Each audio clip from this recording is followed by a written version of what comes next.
Howdy, this is Kevin stood on the porch, and I was reading from Earth Justice News, I came across this wonderful article by a young person, probably in her early 20s or late teens, and she's speaking for her generation. And the title of the article, Us Can Go It Alone. It's the complete title is None of Us Can Go It Alone if we want to make big change possible. On Finding Solace and Solidarity in a Broken-Hearted World by Marcella Mulholland. And there's illustrations by a man named Trujillo. Marcella Mulholland is the Deputy Director from the Climate at Data for Progress and a native Floridian. The views expressed in this piece are hers.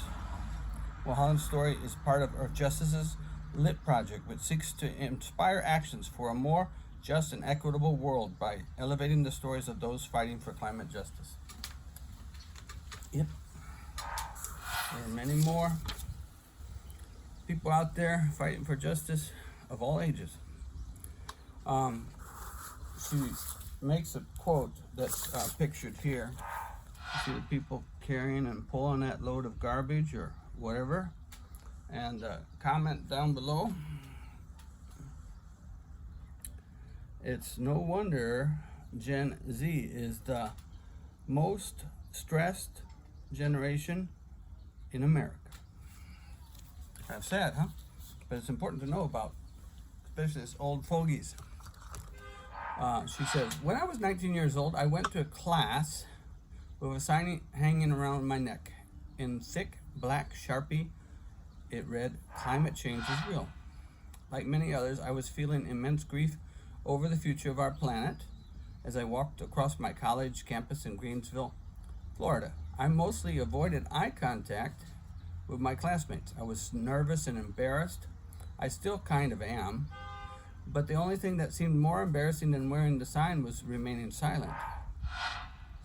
I wanted to know who else in my community felt as heartbroken as I did. I knew there had to be others, but I didn't know how to find them, so I wore a sign. Looking back, I see that choosing to wear the sign that day was the culmination of my personal evolution, colliding with the events taking place around me. Like many coming-of-age stories, mine started with body image. The story I've been taught, be skinny, be beautiful, implicitly be white, and you'll be loved, because demonstrably untrue the more diet sprees I went on. Eating only carrots and celery didn't make me feel more loved, just taken advantage of. Notice the picture here. It's got everything. We've got COVID, we've got student debt, fossil fuels, unemployment, homelessness, systemic racism, sea level rise. These are the gifts that keep on giving from the baby boomers generation and after to our youngest. My belief in American ethos of pull yourself up by my bootstraps also began to crumble as I noticed that the people I saw worked the hardest around me were paid the least. Okay? This included the immigrant custodians I'd talked to in my mom's classroom after school, as well as my own mom, who took a pay cut to teach at a private school so my brother and I could attend. Every morning at the same private school, I would pledge allegiance to a flag that promised justice for all. Yet I saw Trayvon Martin killed and his killer acquitted just a few hours away from my home. I was beginning to understand that patriarchy, capitalism, and white supremacy, the toxic foundation of our society, were the same forces threatening the well-being of people and the planet. I knew I wanted to help bring about change. I didn't yet know I would find salvation in many other people who do, too. It turns out I wasn't the only one looking around and feeling heartbroken by what I saw. There's a widespread and understanding among younger people that they are pulling, like this picture shows, they are pulling all the waste and worries of this world. It makes me worry for my daughter.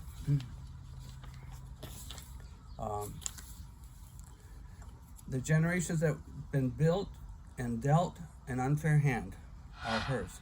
that the planet we're inheriting is spiraling into something quite terrifying, that we and our children may never enjoy life's most wonderful places and experiences because climate change, racism, or greed will take them from us.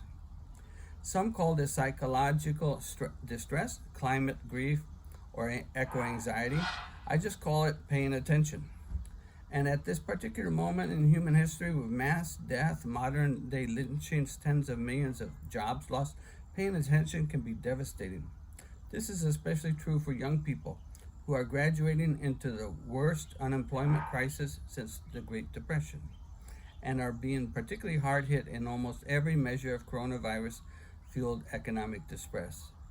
It's no wonder Gen Z is the most stressed generation in America. No. Fortunately, wearing the climate sign that day in college did eventually lead me to others. My teacher, who turned out to be an environmental activist, connected me with a new youth-led climate justice organization called Sunrise Movement. Last February, in what feels like another lifetime, I joined them and other organizers in the movement to knock on doors in New Hampshire's primary and get young people to vote. My pitch was succinct. Are you sad about climate change? Me too. Vote. I'll never forget the night of New Hampshire primary. Wide-eyed, we stared at projectors showing the results coming in. When it became clear our work had made a difference, we broke into song and dance and laughter and tears. I know of nothing more life-affirming than a dance floor filled with young people who've exhausted themselves in the struggle for a worthy cause, who've just worked their butts off to change the world. We were a bunch of young, scrappy, grieving kids who came together and transformed our collective grief into something remarkable, into healing, and for a brief moment, into victory. Part of what makes this moment particularly challenging, though, is that coronavirus has made it difficult to access the one thing that has kept me grounded and hopefully throughout the years to come, that is community. No, nowadays, we aren't supposed to get within 6 feet of the other people, let alone dance with each other or knock on a stranger's doors. But the planet hasn't stopped cooking just because there's a pandemic. In fact, the climate crisis and coronavirus are interesting in disturbing ways that often land heaviest on communities already overburdened by racism, economic exclusion, and environmental degradation. Despite the challenge of social distancing, I believe there remains no better antidote to despair and hopelessness than finding other people who feel as I do and working alongside them to fix what is breaking our hearts. My friend Keith, a community organizer with others, put it well. Instead of crying, I organize. But first, I let myself feel it all. I surrender to the grief. I think of the words of Buddhist scholar Joanna Macy. If parts of our world that we loved were dying, we would expect to grieve. These feelings are normal, healthy responses. They help us notice what's going on. They are also what rouses our response. I think of the bumper sticker that says, "It's no sign of good health to be well adjusted in a sick society." I remind myself that the day I feel for the world is a reflection of our interconnectedness, of our radical not aloneness. I make this surrender a part of my daily routine, a regular and expected part of my life. For me, that has looked like developing a regular meditation practice, letting myself cry, and seeing a therapist. For some of friends, it looks like dancing and taking walks. The common thread is not looking away from pain, but making a habit of looking directly at it. Doing so will likely break your heart, but maybe that's what the world needs, is more broken-hearted people. Next, I look around and ask myself, who else is emotionally destroyed by the state of our world? What are they doing about it? How can I help? I ask and answer these questions on a constant basis. Then in true Zoomer fashion, I follow the helpers on Twitter. I donate to their campaigns. I join their organizations. I volunteer for their projects. I talk to my parents and friends about their work. I help the helpers. Soon enough, I become a helper too. It is here in the space of shared grief and shared commitment that I find a way to cope with this ruthless furnace of a world. Working alongside other broken-hearted people is the most healing practice I know. Broken-hearted helpers are the ones who topple unjust systems and give birth to new ones. We're what social movements are made of. We're the ones who change the world. She's got a good attitude, huh? Here's some more pictures from her story.